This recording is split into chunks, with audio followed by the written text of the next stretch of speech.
चलिए अब खबरों को विस्तार से देखते हैं। एक बड़ी खबर आपको बता दें कि आम बजट से पहले नीति आयोग की बैठक होने वाली है। आपको बता दें कि अर्थशास्त्रियों, विशेषज्ञों के साथ प्रधानमंत्री बैठक करेंगे।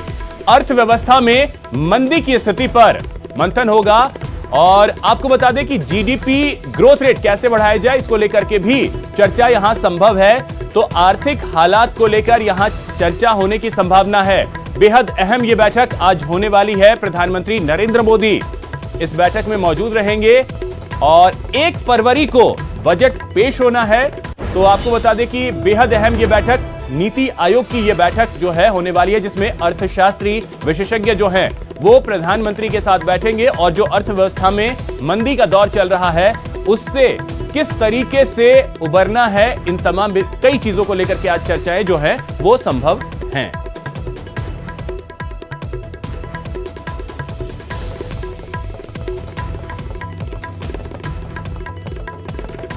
तो आपको बता दें कि प्रधानमंत्री नरेंद्र मोदी की अध्यक्षता में आज ये बैठक होगी। आम बजट से पहले नीति आयोग की यह बेहद अहम बैठक, जहां अर्थशास्त्रियों और विशेषज्ञों के साथ प्रधानमंत्री नरेंद्र मोदी चर्चा करेंगे।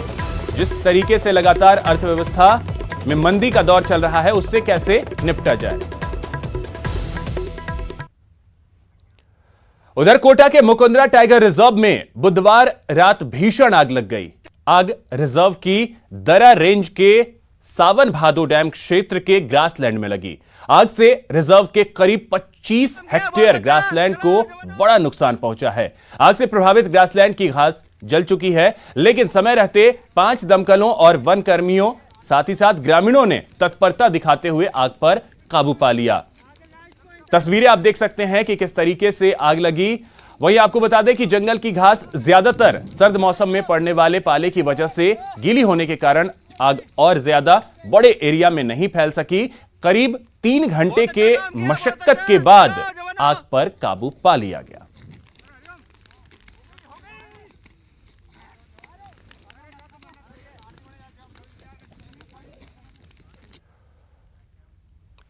अब बात करते हैं जयपुर मर्डर मिस्ट्री की। कल मां की गला रेतकर हत्या और अब उसी के 21 महीने के मासूम का कत्ल। इस दोहरे हत्याकांड ने राजधानी जयपुर में सनसनी फैला दी है। पुलिस का दावा है कि जल्द ही पूरी वारदात का खुलासा कर लेंगे, लेकिन सवाल यह कि कमरा नंबर 103 में किसने खेला खूनी खेल। बेड पर पड़ी मां की लाश,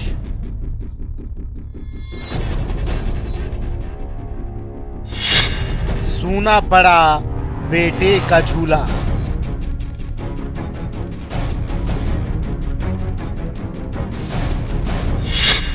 दिल को दहलाने वाला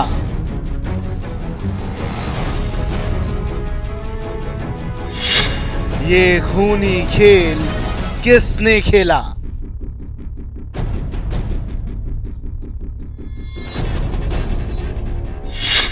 किसने ली परिवार की खुशियां छीन।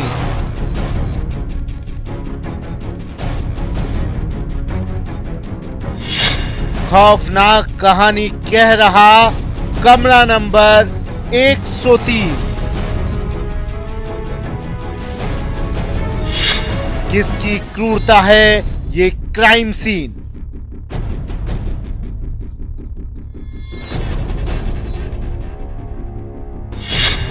दहशत की दास्तां कह रहा कमरा नंबर 103। कमरा नंबर 103, सूना पड़ा झूला और बेड पर पड़ा महिला का शव। कमरा नंबर 103 में हुई उस खौफनाक वारदात की कहानी कह रहा है जिसने एक पल में पूरे परिवार की खुशियों का अंत कर दिया है। कल तक तो ये उम्मीद की जा रही थी शायद ये झूला फिर आबाद हो जाए, लेकिन 21 महीने के मासूम का शव मिलते ही वो उम्मीद भी चकनाचूर हो गई। जो अभी हम लोग अपना इन्वेस्टिगेशन वगैरह चल रहा था, जैसे कि सुबह भी मैंने कहा था कि बच्चे की तलाश जारी है, तो इसी बिल्डिंग के पास जी ब्लॉक के दीवार जो थी उसके ऑपोजिट जंगल में बच्चे की डेड बॉडी बरामद हुई है। इसके साथ ही अब हर जहन में बस एक ही सवाल है कि आखिर किसने माँ बेटे की बेरहमी से हत्या कर डाली। कौन था इस परिवार का इतना बड़ा दुश्मन जिसका कलेजा 21 महीने के मासूम को भी मौत देते वक्त नहीं कांपा? क्या इस वारदात के पीछे कोई अपना है? ये सवाल क्यों खड़ा हो रहा है, चलिए हम बताते हैं। राजधानी जयपुर का पॉश इलाका, यूनिक टावर सोसाइटी का कमरा नंबर 103। फ्लैट मालकिन श्वेता तिवारी की हत्या, मूसली से सिर पर वार किया, सब्जी काटने वाले चाकू से गला रेता। 21 महीने का श्रियम अगवा। महिला की हत्या के बाद हत्यारे मोबाइल भी साथ ले गए। उसी मोबाइल से महिला के पति रोहित तिवारी को मैसेज भेजा। बच्चे को छोड़ने के एवज में 30 लाख रुपए की फिरौती मांगी। श्वेता के मोबाइल पर पैटर्न लॉक था, जिसके बाद पुलिस को लग रहा था कि इस वारदात में कोई नजदीकी शामिल है। पुलिस अभी श्वेता तिवारी की हत्या और श्रियम के अगवा होने के एंगल पर जांच कर ही रही थी कि श्रियम का शव भी मिल गया, जिसकी तलाश में 100 पुलिसकर्मियों की टीम जुटी हुई थी। अब इस तरीके का मोटिव क्या रहा होगा या क्रिमिनल के माइंड में क्या चल रहा होगा, उसको देखने के बाद इस पे इन्वेस्टिगेशन बेस की जाएगी। सवेरे तक जब तक ये फैक्ट सामने नहीं आया था, इन्वेस्टिगेशन की लाइन डिफरेंट थी, अब लाइन टोटली डिफरेंट हो जाएगी।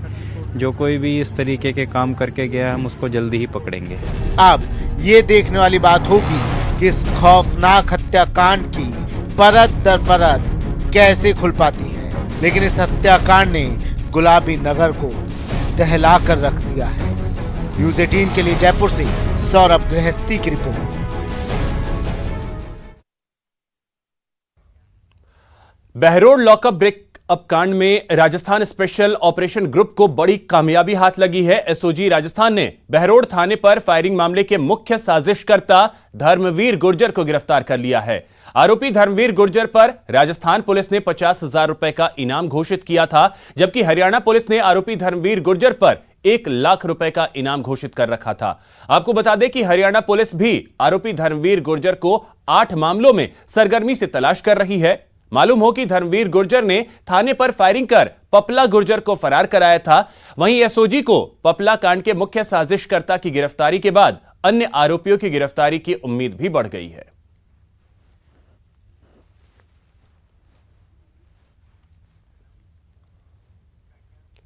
बाड़मेर जिले के समदड़ी कस्बे में सर्दी बढ़ने के साथ ही लगातार चोरियों की वारदातें भी बढ़ने लगी हैं।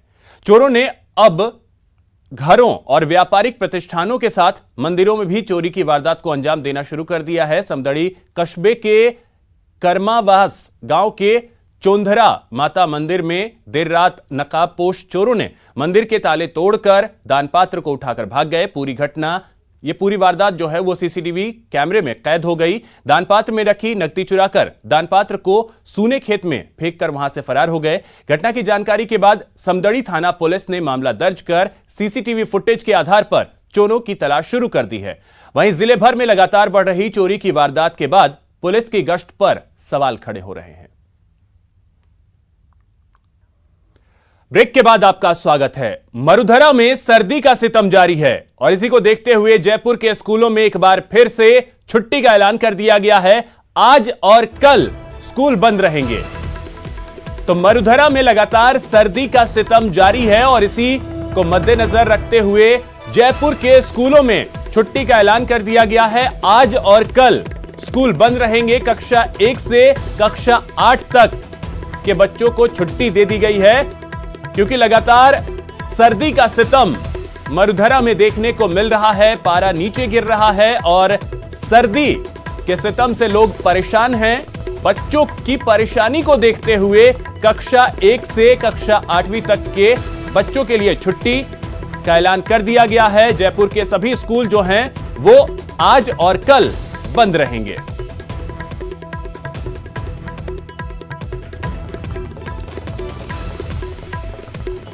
तो सौरभ गृहस्थी हमारे सहयोगी जयपुर से सीधे इस वक्त हमारे साथ जुड़ गए हैं। सौरभ, सर्दी का सितम कम होता नहीं दिख रहा है फिलहाल। जी बिल्कुल, आपने सही कहा, सर्दी फिर से बढ़ गई है और हिमाचल और उत्तराखंड में बर्फबारी के बाद प्रदेश के कई हिस्सों में ठंड जो है वो अचानक बढ़ी है और आज के तापमान में कई जगहों पर गिरावट जो है वो दर्ज की जा रही है।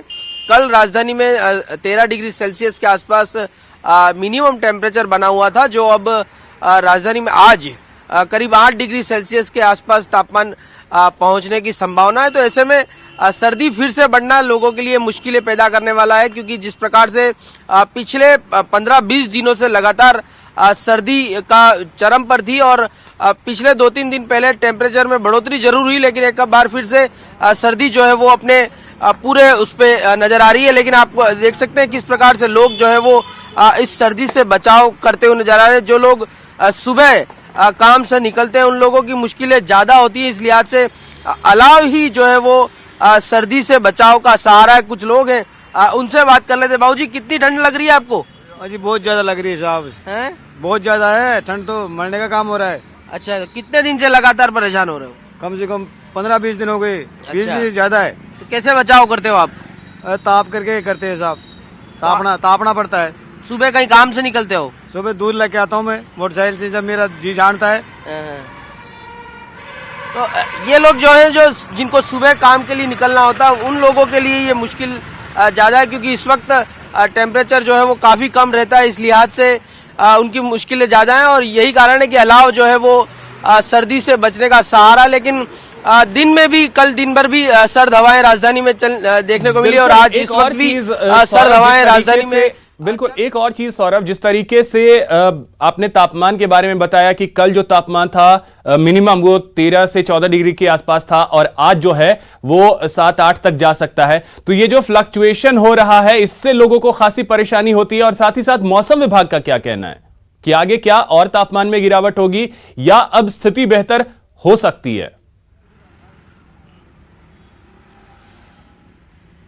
जी बिल्कुल, आपने सही कहा। देखिए, चूंकि क्या था कि 3 दिन पहले से सर्दी प्रदेश में कम हुई थी और कई इलाकों में टेम्परेचर बढ़े थे। राजधानी जयपुर में 4-5 डिग्री से लेकर टेम्परेचर 14 डिग्री तक पहुंच गया था। ऐसे में सर्दी से लोगों को ऐसा लगा कि सर्दी जो है वो अब खत्म होने जा रही है और टेम्परेचर बढ़ने लगे। इस लिहाज से लोगों को दिनचर्या में बदलाव भी हुआ और उनके गर्म कपड़े पहनने की जो आदत है उसमें भी बदलाव हुआ। लेकिन फिर से अब टेम्परेचर बढ़ गया और कल जिस प्रकार से पूरे दिन भर राजधानी में सर्द हवाएं चली और आज फिर से तापमान में गिरावट दर्ज की जा रही है, इस लिहाज से लोगों की मुश्किलें बढ़ी हैं और ऐसे में कह सकते हैं कि मौसमी बीमारियां भी देखने को मिल सकती है। लेकिन जहां तक मौसम विभाग की बात है तो मौसम विभाग ने साफ किया है कि चूंकि उत्तर भारत में बर्फबारी हुई है, इस लिहाज से उसका असर राजस्थान पर भी देखने को मिलेगा। राजस्थान में उत्तरी पश्चिमी हवाएं चल रही हैं, जिसके कारण से ठंड जो है वो खास तौर पर उत्तरी राजस्थान में बढ़ने के आसार हैं और तापमान में 4 से 5 डिग्री सेल्सियस तक की गिरावट हो सकती है और ये अगले 3 दिन यानी 11 जनवरी तक इसका असर देखने को मिल सकता है। और सौरभ, 2 दिनों के लिए स्कूल भी बंद कर दिए गए हैं। जी बिल्कुल, यही कारण रहा, क्योंकि जिस प्रकार से कल मैंने आपको बताया कि सर्द हवाएं चली, बादल छाए रहे और सर्दी का एहसास लोगों को ज्यादा होने लगा है। तो ऐसे में जिला प्रशासन पर भी ये प्रेशर आया है कि स्कूली बच्चों को इस ठंड से निजात दिलाया जाए, क्योंकि 2 दिन पहले ही जो है वो छुट्टियां वापस करने का आदेश जिला कलेक्टर ने दिया था। लेकिन कल जिस प्रकार की सर्दी फिर से पड़ी है उसके बाद स्कूलों में जो है वो छुट्टियां कर दी गई हैं। कक्षा 1 से लेकर 8वीं तक के जो छात्र हैं उनको राहत दी गई है, लेकिन 9वीं से जो बड़े छात्र हैं उनको स्कूल आना होगा, लेकिन सुबह 9 बजे के लिए उनका समय कर दिया गया है। लेकिन जिस प्रकार की सर्दी है, जिस प्रकार की सर्द हवाएं चल रही हैं, शीतलहर चल रही है, ऐसे में लोगों की मुश्किलें बढ़ना लाजमी है। चलिए, बहुत बहुत शुक्रिया सौरभ आपका इन तमाम जानकारियों के लिए। तो सर्दी का सितम मरुधरा में लगातार जारी है, तापमान में गिरावट एक बार फिर से देखी जा रही है और मौसम विभाग का साफ कहना है कि जिस तरीके से पहाड़ी क्षेत्रों में बर्फबारी हो रही है उसका असर मरुधरा में देखने को मिल रहा है। रुख करते हैं अगली खबर की ओर। पंचायत चुनाव को लेकर गांव में माहौल बनने लगा है। नामांकन के बाद चुनावी सरगर्मियां जोर पकड़ चुकी हैं। चलिए एक रिपोर्ट आपको दिखाते हैं। गांव की सरकार के लिए ये चुनावी सरगर्मियों की 6 तस्वीरें हैं।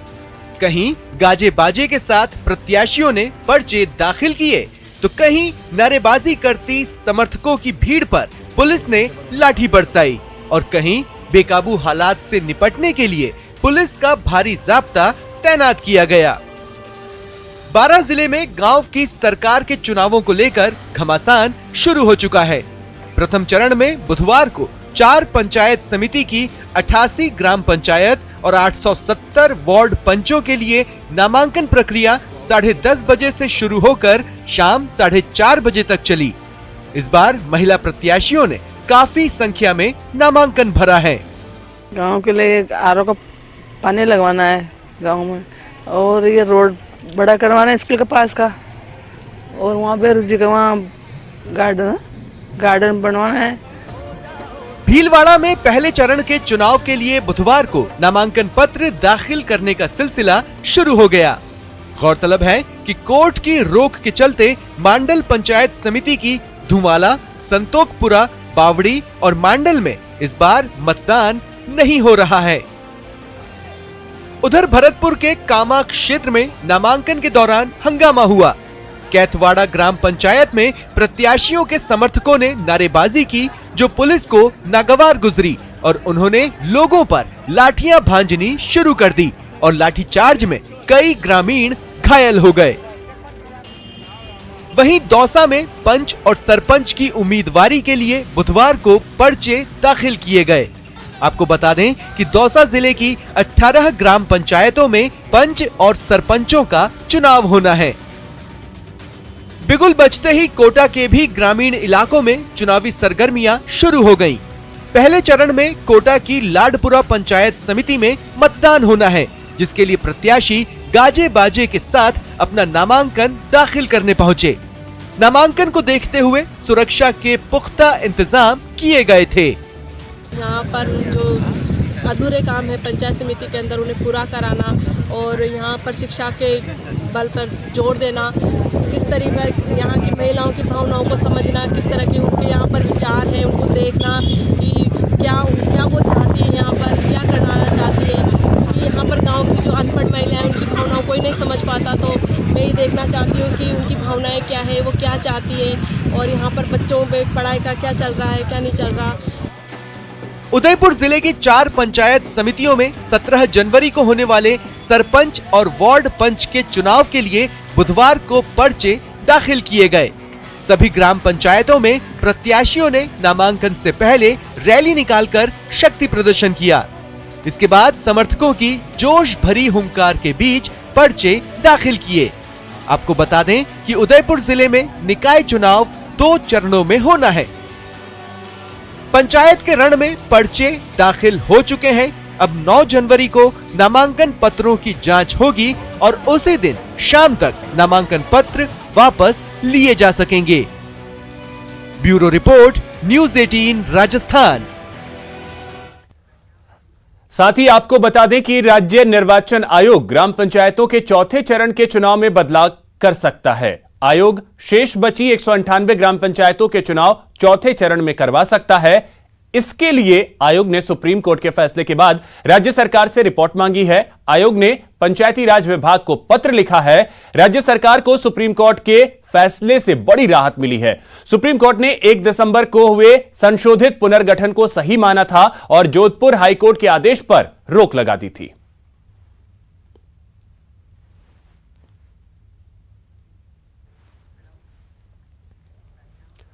उधर नागौर के खीमसर की भांवड़ा ग्राम पंचायत में नाम निर्देशन पत्रों से जुड़ी चुनावी प्रक्रिया का एक वीडियो वायरल हो रहा है, जिससे हड़कंप मच गया है। इसी के साथ सरपंच प्रत्याशी के एक पक्ष को दूसरे पक्ष का नाम निर्देशन पत्र दिखाने और गड़बड़ी के आरोप लग रहे हैं। वहीं वीडियो में रिटर्निंग अधिकारी और सहायक अधिकारी कुर्सी पर बैठे दिखाई दे रहे हैं, जिनके सामने यह सब कुछ खुलेआम हो रहा है। इतने में ही कुछ लोग वहां पहुंचते हैं और अधिकारियों पर पक्षपात का आरोप लगाते हैं। वहीं पूरे मामले पर सांसद हनुमान बेनीवाल ने प्रेस रिलीज कर आरोप लगाया है कि नियमों के विपरीत जाकर सरकार के दबाव में इस तरह का कदम उठाया गया।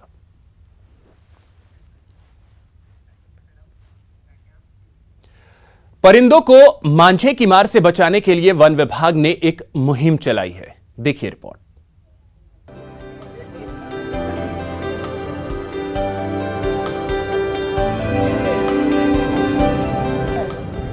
पतंगबाजों के शौक की कीमत बेजुबानों को जान देकर चुकानी पड़ती है।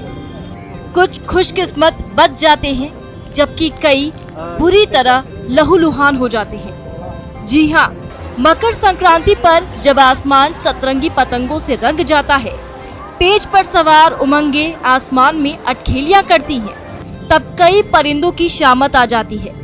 50% घायल परिंदे मर जाते हैं, तो करीब 25% ऐसे होते हैं जो हमेशा के लिए विकलांग हो जाते हैं। अकेले जयपुर में हर साल 8 से 10 हजार परिंदे मारे जाते हैं। वन विभाग ने परिंदों की जान बचाने के लिए बुधवार को एक वर्कशॉप का आयोजन किया, जिसमें पतंगबाजों से सुबह 6 से 8 और शाम 4 से 6 के बीच पतंगबाजी न करने की अपील की गई। 7 बजे के पहले नहीं है जब पक्षी उड़ रहा है, या शाम को 4 बजे के वो वापस घोंसले में पहुंच रहा है, उस समय भी नहीं हो। मकर संक्रांति पर मांझे से लहूलुहान होने वाले परिंदों को अस्पताल पहुंचाने के लिए राजधानी जयपुर के हर इलाके में एक एनजीओ मौजूद रहेगा। इसके अलावा जयपुर में अलग अलग जगहों पर करीब 50 कैंप लगाए जाएंगे, जहां घायल परिंदों का इलाज होगा। आप देख रहे होंगे कि काफ़ी संख्या में वॉलंटियर्स आए हैं जो कैंप लगाते हैं, और उनको विशेष तरह से इस तरह की ट्रेनिंग दी जाएगी कि इंजर होते ही बर्ड को कैसे हैंडल किया जाता है। अगर हैंडलिंग की सावधानियां रहें तो पक्षी के बचने की संभावनाएं बढ़ जाती हैं। में हमने टीम इस तरह डिवाइड की और कैंप एरिया वाइज लगाए हैं कि अधिकतर जयपुर कवर हो सके।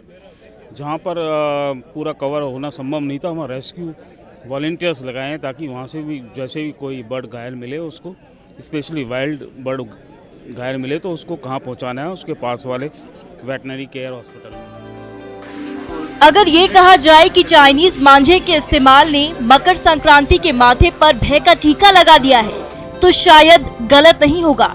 लेकिन अगर सावधानी बरती जाए तो इन खतरों को टाला भी जा सकता है। न्यूज़ 18 राजस्थान। तो फिलहाल इस बुलेटिन में इतना ही। नमस्कार।